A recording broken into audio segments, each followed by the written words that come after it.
투기가율 지구 내에 그 조합원 지위 승계가 예외 적용되는 부분이 있는데 그 부분이 바로 뭐냐면은 국가, 지방자치단체 및 금융기관에 대한 채무를 이행하지 못해서 재개발, 재건축 상의 토지 또는 건축물이 여기가 중요하죠. 경매 또는 공매되는 경우. 즉 그러한 지역이라고 하더라도 공매로 낙찰받게 되면은 조합원 입주권 승계가 가능하다라는 게 포인트다. 근데 여러분들 여기서 굉장히 조심하셔야 되는 게 바로 뭐냐면은 이 말을 잘 읽어보셔야 되는 게 국가나 지방자치단체의 채무를 갚지 못해서 공매가 나온 경우 이것만 가능하다고 하는 거거든요. 즉 그 말은 뭐냐면은 압류재산으로 나온 공매물권만 입주권 승계가 가능하다는 겁니다. 모든 공매물권이 다 가능한 게 아니라 국가, 지방자치단체 세금이 체납돼서 나온 압류재산 물건만 공매로 낙찰받았을 때 투기가율 지구라고 하더라도 입주권 승계된다라고 하는 거고요. 만약에 경매로 나왔다라고 하면은 금융기관에서 신청한 경매 사건만 입주권 승계되는 겁니다. 만약에 그 경매를 개인이 신청했다, 그거 낙찰받으면 입주권 승계 안 된다라고 하는 거예요. 이거 굉장히 중요한 부분이니까 여러분들 반드시 알고 가시면 좋겠습니다. 여기서 이제 사례를 보여드릴게요. 자, 사례를 한번 봐보면은 소재지가 어디로 들어가는가? 서울특별시 송파구 신천동으로 들어가는 물건이에요. 신천동으로 들어가면 위치 굉장히 좋은데 물건이 나왔죠? 거기 이제 세부 용도를 보니까 아파트가 공매 물건 하나 나와 있는데 토지 면적을 봐보면은 토지 지분이 22평, 건물실 평수를 보니까 건물실 평수는 43평 정도 되는 물건이 공매로 나와 있습니다. 이 물건은 아직 낙찰이 안 됐어요. 지금도 진행하고 있는 물건이기 때문에 혹시라도 관심이 있는 분들이라고 하면은 조사를 한번 해보셔서 이 차를 한번 참가해 보셔도 좋겠다. 그 최초의 감정평가 금액은 얼마에 나와 있냐면은 25억 9천만 원에 나와 있는 물건입니다. 우리나라 아파트 가격이 참 많이 오르긴 많이 올랐네요. 그렇죠? 아파트 하나에 25억이라고 하니 재산에 대한 종류를 보니까 압류재산 물건이 공매로 나와 있는 사건인데 이 물건은 바로 어떤 물건이냐? 바로 요 아파트가 지금 공매로 나와 있는 물건입니다. 바로 신천동의 장미 아파트, 장미 1차 아파트가 공매로 나와 있는 사건이에요. 저 아파트는 지금 현재 재건축을 진행하고 있는 아파트인데 저 위치에 아파트가 재건축이 되게 되면은 위치가 좋습니까? 안 좋습니까? 위치가 굉장히 좋죠? 바로 이제 한강 주망에 나올 수가 있는 새 아파트, 입주권을 노려볼 수가 있는 물건이다 보니 여러분들 투자할 수 있는 그런 가치가 굉장히 높아 보인다. 일단은 아파트 이름이 장미 아파트잖아요. 굉장히 오래된 아파트다 이렇게 보일 수가 있겠죠. 요즘에 누가 아파트 지을 때 장미 아파트 이렇게 지어요. 그렇죠? 장미 아파트, 굉장히 오래된 아파트가 공매로 나와 있는 물건인데 지금 현재 사진 한번 같이 한번 봐보면 이 아파트는 이렇게 생겼습니다. 신천동에 있는 장미 1차 아파트는 생각보다 소유자들이 실거주를 많이 하고 있는 아파트예요. 살기가 괜찮기 때문에 소유자들도 실거주를 많이 하는 아파트가 장미 아파트거든요. 반대로 이제 그 대치동에 가보시면 굉장히 유명한 재건축 아파트가 있는데 대치동에 가보시면 음마 아파트가 있어요. 음마 아파트는 소유자가 실거주하는 경우는 거의 없습니다. 거의 대부분이 임차인들이 많이 살고 있거든요. 왜냐하면 거기는 이제 좀 살기가 좀 쉽지는 않기 때문에 그런 부분이 있는데 이 장미 1차 아파트는 낙찰 받으셔서 뭐 실거주도 충분히 가능한 아파트다. 이런 오래된 아파트는 여러분들이 굉장히 중요한 게 바로 뭐냐면은 리모델링 여부에 따라서 가격적인 차이가 굉장히 커지잖아요. 리모델링 되어 있는지 안 되어 있는지를 확인하고 낙찰 받으시는 게 중요하다. 여러분들 공매로 나온 물건은 안에 리모델링이 되어 있는지 안 되어 있는지 어떻게 확인해 볼 수가 있을까요? 여러분들 이제 공매 물건 나온 거를 갖다가 현장 가서 배를 누르는 거죠. 배를 누르고 저희 공매 한번 낙찰 받아 보려고 왔는데 집 좀 보여주세요 라고 하면은 그 사람이 문을 덜컥 열어줄까요? 안 열어줄까요? 아무도 안 열어주겠죠. 그렇죠. 그러니까 보통 이제 공매로 나온 물건은 내부로 확인하기 쉽지 않다 보니까 그 집이 리모델링 되어 있는지 안 되어 있는지에 대한 여부는 외관을 좀 보면서 많이 판단을 하거든요. 자, 해당 아파트 나와 있는 거 외관 한번 봐보면 요 호수가 공매로 나와 있어요. 보니까 요 집은 리모델링이 되어 있어요, 안 되어 있어요? 바로 샤시만 보더라도 리모델링 되어 있는지 안 되어 있는지 아실 수가 있겠죠. 바로 이제 위에 세대만 본다라고 하더라도 샤시가 안 되어 있는 집이 많은데 해당 공매 물건 나와 있는 거는 샤시가 지금 되어 있죠. 그러니까 외관으로 봤을 때 판단한다라고 하는 건 이제 샤시. 보통 이제 샤시를 교체하면서는 안에 리모델링 같이 하잖아요. 그러니까 샤시를 보고 그 다음에 이제 오른쪽 사진 한번 봐봤더니 현관문을 봐보니까 저 집만 현관문이 새 거죠. 이런 식으로 이제 현관문, 근데 샤시, 외벽에서 이제 바라봐서 여러분들이 또 리모델링 여부를 판단할 수가 있는 방법이 있다라고 하는 겁니다. 자, 근데 요게 이제 포인트가 바로 뭐냐면, 샤시 같은 거는 외벽에 있는 창을 얘기하는 겁니다. 자, 근데 여러분들이 이 부분에서 가장 큰 포인트가 바로 뭐냐면은 밑에 네모 박스를 한번 봐보세요. 본건은 재건축 정비 사업이 진행 중에 있는 물건이고 이미 2020년 3월에 조합 설립 인가를 얻은 아파트다. 이게 포인트입니다. 자, 근데 이 아파트는 지금 현재 재건축 사업을 하고 있는 물건이고 송파구로 들어가는 지역이라고 하면은 두말할 필요 없는 투기가열 지구로 들어가겠죠. 그럼 지금 현재 투기가열 지구로 들어가 있는 물건인데 조합 설립 인가가 이미 떨어져 있는 재건축 아파트라고 하면은 조합원 입주권 승계가 안 될 수도 있다는 걸 여러분들 반드시 알고 사셔야 된다.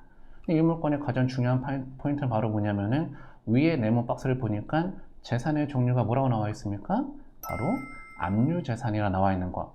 이게 바로 가장 중요한 포인트다 이겁니다. 만약에 저게 압류재산이 아니라 예를 들어서 뭐 신탁공매나 다른 재산으로 공매물건 나왔잖아요. 입주권 승계가 안 될 수가 있다. 이 물건은 압류재산으로 나왔기 때문에 입주권 승계가 가능하다는 겁니다. 여러분들이 투기가열지구로 들어가는 지역의 공매물건은 그 재산에 대한 종류를 반드시 확인하고 입찰하셔야 됩니다. 자, 그럼 이 오물건은 이제 그 공매로 나왔던 게 아니라 경매로 나왔던 사건인데 이 부분이 얼마나 중요한지 여러분들과 같이 한번 얘기 나눠볼게요. 자, 소재지를 한번 봐보면은 소재지가 어디로 들어가는가? 서울특별시 서초구 반포동에 소재하고 있던 재건축 아파트가 경매로 나왔던 사건입니다. 이 물건은 서초구 반포동에서 굉장히 유명한 재건축 아파트 단지가 경매로 나온 사건이거든요. 바로 반포주공 1단지 아파트가 경매로 나왔던 사건입니다. 서초구 반포동에 가보시면 여러 재건축 아파트 단지들이 있는데 그 중에서도 가장 대장주 아파트가 반포주공 1단지 아파트입니다. 규모가 굉장히 크고 그 다음에 위치가 좋기 때문에 반포주공 1단지가 투자 가치가 가장 높다 이렇게 얘기를 하는 건데요. 그런 물건이 최초의 관전평가 금액이 얼마에 나왔었냐면은 한 26억 정도 나왔다가 낙찰이 얼마에 낙찰됐냐면은 21억 정도에 낙찰이 된 사례예요. 그런데 입찰이 몇 명밖에 안 들어왔죠? 입찰 한 명밖에 안 들어왔어요. 여러분들 경매나 공매를 투자하실 때 반드시 아셔야 되는 내용이 하나 있는 게 바로 뭐냐? 여러분들이 어떤 그 물건을 입찰에 들어갔어요. 입찰에 들어갔는데 굉장히 싸게 낙찰을 받았어요. 근데 입찰이 나밖에 안 들어왔잖아요. 문제가 터진 거예요. 그걸 빨리 아셔야 돼.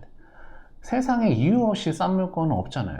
그러니까 내가 혼자 들어갔다라고 하면 분명 문제가 있을 수가 있기 때문에 뭐가 문제가 있는 건지에 대한 걸 여러분이 반드시 확인해 보셔야 된다. 그 채권자를 한번 봐봤더니 누가 경매를 신청한 건이냐면은 주식회사 와우에셋 대부회사에서 경매를 신청한 사건이었다. 이 반포주공 1단지는 어떤 아파트 단지냐면요. 지도에서 보셨을 때 아무것도 표시가 안 되어 있는 저 부지 전체가 반포주공 1단지입니다. 굉장히 규모가 크죠? 규모가 굉장히 크고 재건축만 들어갈 수가 있다라고 하면 위치가 굉장히 좋은 물건이다. 이 반포주공 1단지는 워낙 구역이 크다 보니까 그 섹터를 나눠서 개발합니다.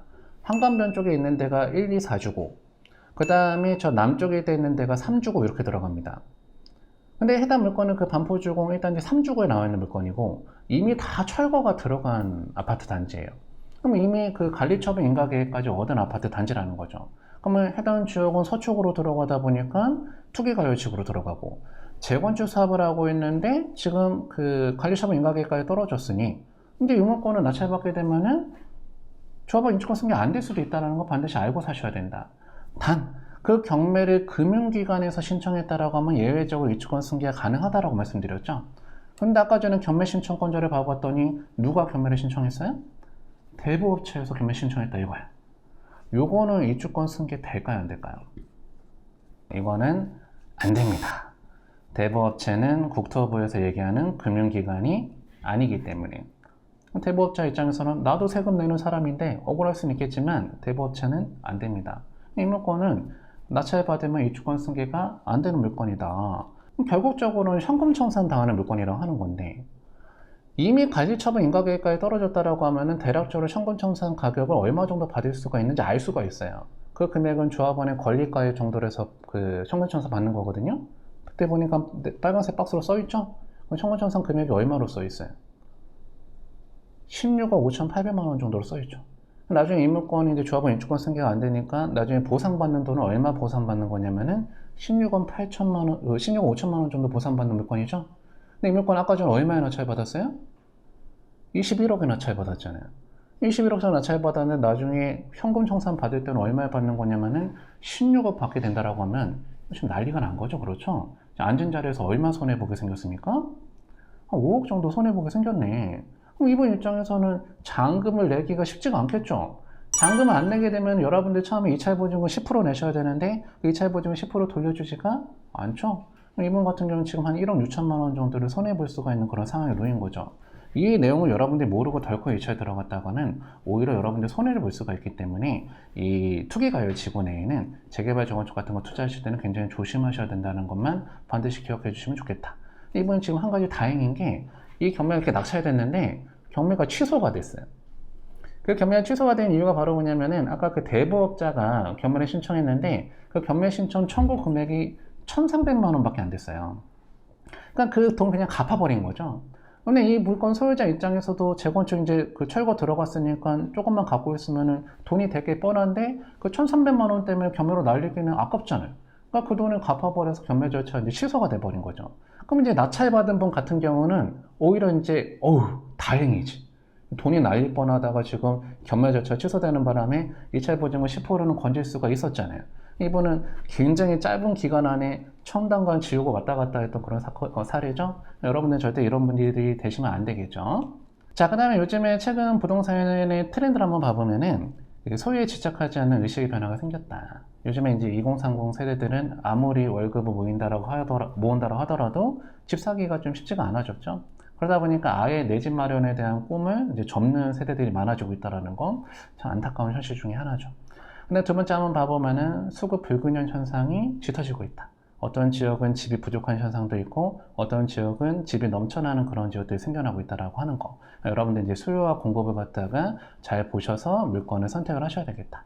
특히나 문제가 되고 있는 게 바로 뭐냐면은 서울은 여전히 주택이 부족하다라고 하는 내용 때문에 서울 집값이 다시 올라가고 있는 그런 추이로 가고 있는데요. 여러분들이 보셨을 땐 서울의 아파트가 모자르다 이렇게 계속 얘기를 한다 이겁니다. 이 부분을 인정하십니까? 인정하지 않으십니까? 지금 현재 서울은 집이 부족한 게 맞아요. 맞기 때문에 지금 공급이 모자란 게 맞다 보니까 공급이 부족하다는 이유로 집값이 올라가고 있는 건 맞는 얘기는 맞다 이겁니다. 서울은 왜 아파트 공급이 이렇게 부족할까요? 그 이유가 바로 뭘까요? 서울 같은 경우는 아파트 공급하고 싶어도 말씀해 주신 것처럼 땅이 없어요. 새롭게 택지 개발할 수가 있는 땅이 없기 때문에 서울에서 유일하게 새 아파트를 공급할 수 있는 수단은 바로 뭐밖에 없냐면은 재개발 재건축밖에 없다라고 하는 거죠. 근데 그동안 서울은 재개발 재건축에 대한 규제를 좀 많이 해왔어요. 그동안 이제 새 아파트들이 많이 탄생하지 못했다 이거죠. 그러다 보니까 그 재개발 재건축 말고는 새 아파트에 대한 공급 수단이 없다 보니까 이 재개발 재건축에 대한 인기가 계속해서 꾸준할 수밖에 없다라고 하는 거죠. 요즘에는 강남권 재건축 아파트나 목동에 있는 재건축 아파트가 다시 가격이 올라가는 이유가 그 이유입니다.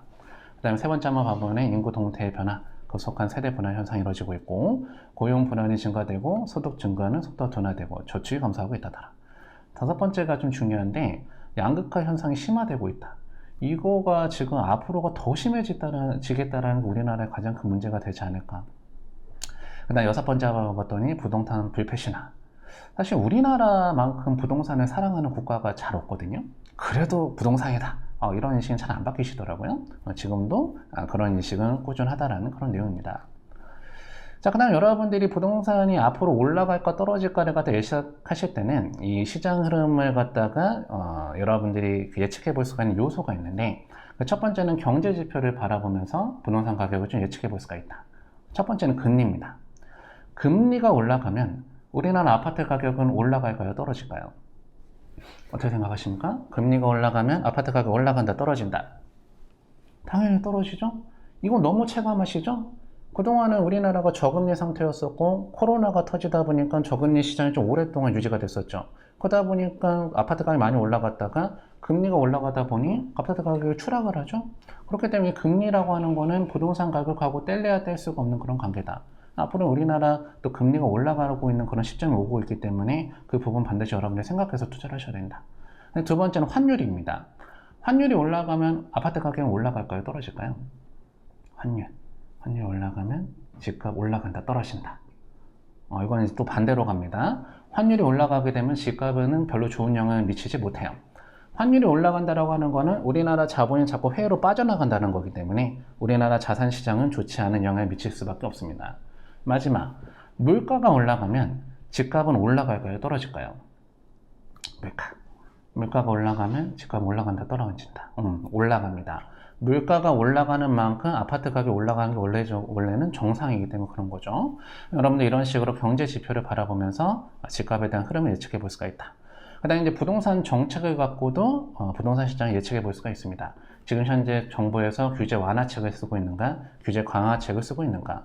사실 우리나라가 지금 아파트 가격이 올라가고 있는 게 비정상적입니다.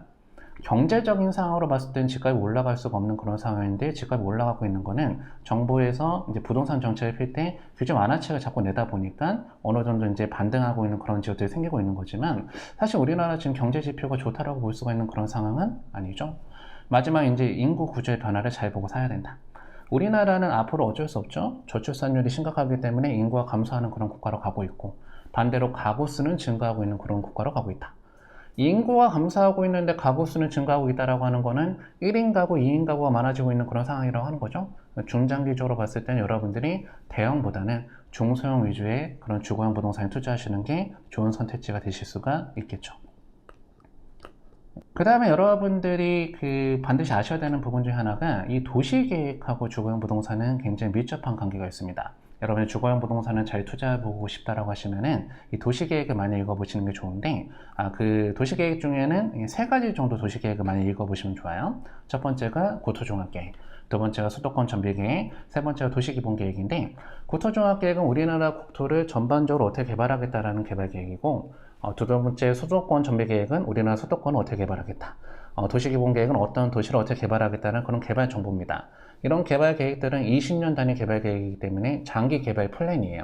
이거 여러분들 먼저 읽어보시고 지역을 선택하실 수가 있다라고 하면은 좋은 방법이 될 수가 있다라고 하는 거죠. 그 국토종합계획하고 수도권 전비계획은 국토교통부 홈페이지에 들어가시면 누구나 다 다운받으실 수가 있습니다. 마지막으로 도시기본계획은 각 시청 홈페이지에 들어가시면은 누구나 다 열람하실 수가 있으니까 오늘 수업이 끝나면은 이 부분만큼은 반드시 한번 다운받아서 읽어보세요. 여러분들 다 읽어보려고 하지 마시고 내가 관심 있는 도시의 도시기본계획 정도는 반드시 한번 읽어보시는 거를 강력히 추천드립니다. 자, 그 다음에 여러분들이 공매 초보자가 입찰하기 쉬운 물건은 어떤 물건이 있는지 간단하게 말씀드리면은 첫 번째가 국공유 재산, 그 다음에 두 번째 수차 재산입니다. 이 두 가지 물건 여러분들이 입찰하기 좋은 물건이라고 하는 건 바로 그 이유가 바로 뭐냐? 명도가 없어요. 아무리 여러분들이 공매로 아파트나 다세대 빌라를 취득하시려고 하실 때 가장 어렵게 느껴지는 게 명도잖아요. 낙찰 받았는데 안에 있는 사람이 안 나간다라고 하면 어떡하냐? 가뜩이나 공매는 명도가 어렵다고 알고 계시는데 인도명령 절차가 없어서. 그런데 국공유 재산이나 수타 재산으로 나온 물건은 명도가 없는 물건이 많기 때문에 공매 초보자 시절에는 저런 물건들 위주로 찾아보시는 게 좋습니다. 제가 예전에 공매를 했을 때는 아파트 같은 거 국유재산, 공유재산 잘 안 나왔거든요. 요즘 많이 나와요. 많이 나오기 때문에 혹시라도 아파트를 하나 낙찰받아 보고자 하시는 분들 국공유 재산 많이 한번 찾아보세요. 그 다음에 3번 한번 봐보면은 소유자 또는 세입자가 점유하고 있어도 그 사람들한테 배분 금액이 있는 사건. 특히나 세입자가 거주하고 있는 물건인데 그 세입자가 보증금을 전액 배분받는 사건이 있잖아요. 그런 물건이 여러분들 공매 투자하기가 가장 좋은 사건입니다. 그런 물건은 명도가 쉬워요. 그 이유가 바로 뭐냐면은 그 세입자가 만약에 배분을 갖다가 보증금을 다 배당받아요. 그럼 그 배분금을 갖다가 이제 당사에 가서 수령하려고 하면은 저 밑에 있는 두 가지 서류를 받아가야 됩니다. 낙찰자한테. 그 두 가지 서류가 바로 뭐냐면은 명도 확인서를 받아가야 되고 그 명도 확인서랑 인감증명을 첨부해서 제출을 해야지만 배분금이 나간다 이거예요. 근데 그 서류에 대한 형식이 바로 뭐라고 되어 있냐면은 명도 확인서 이렇게 써 있잖아요. 명도 확인서의 내용이 이렇게 써 있습니다. 이 사람이 집을 비워주었음을 확인한다는 서류예요.